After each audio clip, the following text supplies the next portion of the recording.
Just looks better that way.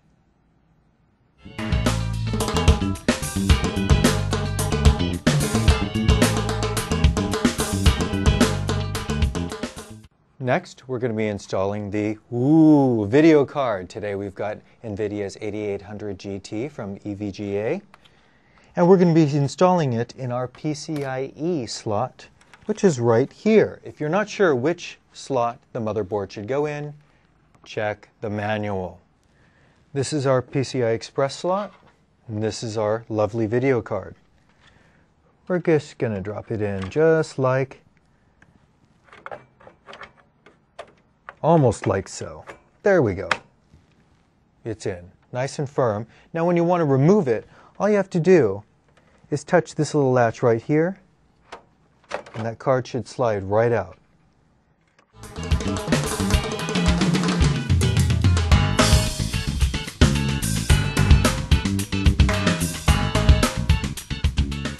Next, we're going to install 2 GB of Corsair DDR2 RAM.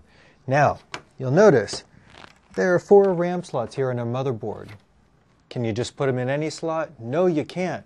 If you're not sure which slot to put them in, once again, check the manual. It'll tell you exactly where it needs those memory sticks.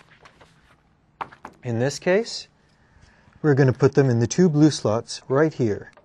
Insert the RAM gently, and then push firmly and straight downward till it clicks on both sides. We're going to do it again on the next blue slot. Insert gently, push firmly down, click, and click. Hey, it's easy as that. Now, you'll want to look inside the case and make sure that the clips that hold the memory in place are in fact firmly in place.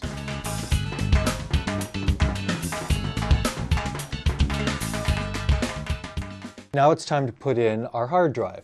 You may have 2 hard drives. You know what? The procedure is just the same, but you do it twice. With the Cooler Master, couldn't be easier. You just unscrew this bay right here, take off the screw, put it in your handy Altoids tin, and yank out this rail. We are using Seagate's lovely 150 GB, 10,000 RPM hard drive, which I love to put the OS on. My thing to do is to use the 10,000 RPM drive for my operating system, and then a slightly slower 7,200 RPM drive for all my games and applications. Now we're just going to slightly, gently push it into the bracket and screw it in like this. One thing I like about these drive brackets is that these little rubber gaskets right over here cushion the drive, which actually does keep them a little quieter when they're spinning up. Now you just take this and you pop it right back in like so. And don't forget to replace your screw.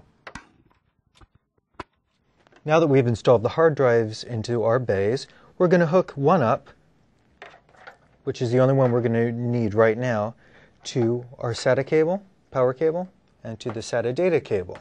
I pulled this through from the power supply through our little opening here. I'm going to attach that like so, and do the same with the data cable, and then pass this end back through to the motherboard side.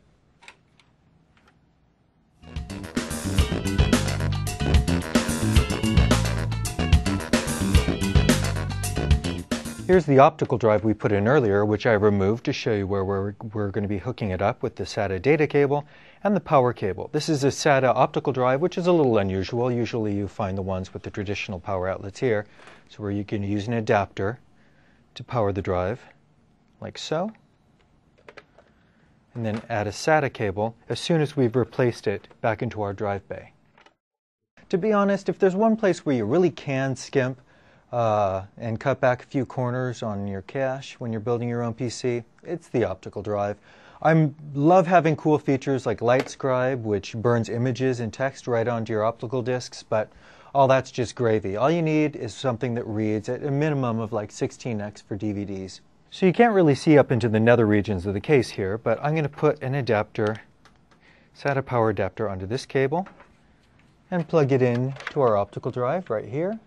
Now I'm going to plug the SATA cable from the optical drive, as well as pulling the SATA cable from the hard drive from behind the PC, and plug them both into the motherboard. Here are the 4 SATA ports, and you just plug them in like so.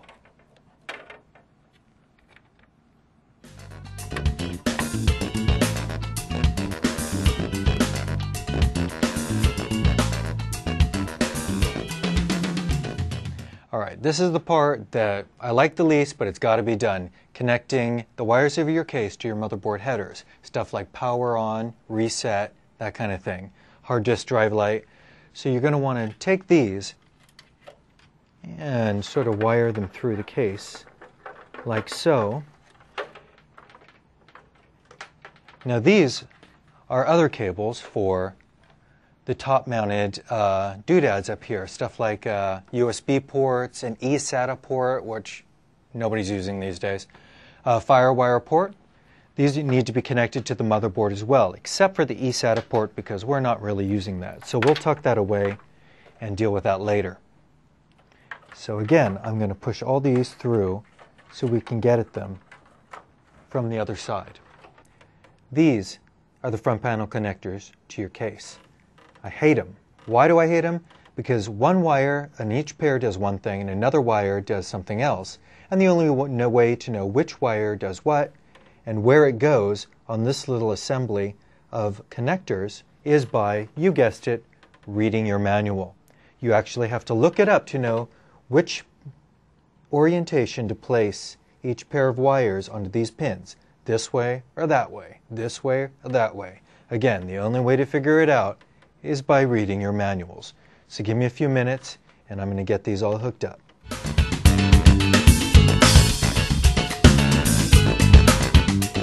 Now if you have any add-in cards, like a sound card like this X5 from Creative Labs, now's the time to put it in and open PCI slot.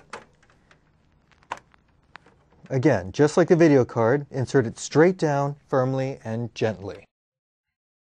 The next step is to connect the power supply to your motherboard. In this case, that includes an 8-pin CPU power connector, which I've connected here, as well as the 24-pin main motherboard power connector, which snaps in like so. Now, are we done? Not quite. There's still 4 things left to do. Number 1, don't rewire everything yet. Don't close up your case because you have to do the boot up test. Plug it in, see if it boots up, see if you hear any beeps from the motherboard indicating trouble. If you don't, you're ready to go to the next step, which is wire. You can take all these wires, tuck them away. The Cosmos case comes with ties that you can tie up all your cables with. Tuck them behind the motherboard or wherever you can find a little space to keep everything open and air flowing through the case. And then you install your operating system. And finally, you benchmark your PC to make sure everything's working at its top peak performance. Now, how do you do all that? Well, that's something we're going to cover in future video podcasts. Thank you for joining me. I'm Logan Decker, Senior Editor, PCgamer Magazine. Do it yourself.